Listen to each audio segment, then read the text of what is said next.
জানতে চাইলো কি হয়েছে, হঠাৎ মুখ কালো কেন।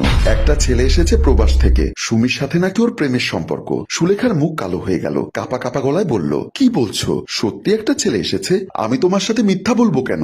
যেমন উঁচু তেমন লম্বা। আমি ড্রয়িং রুমে বসতে বলেছি, তাই এখন কি করবে? কি করব সেটাই তো ভাবছি। একটাই প্রশ্ন মাথায় শুধু ঘুরপাক খাচ্ছে, এত সুন্দর ছেলেটা কি সত্যি সুমিকে দেখেছে?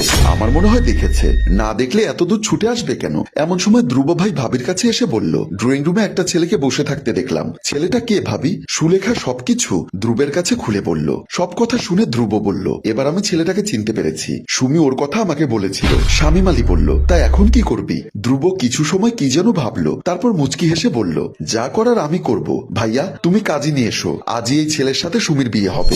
সুলেখা অবাক হয়ে বলল, তুমি এসব কি বলছো?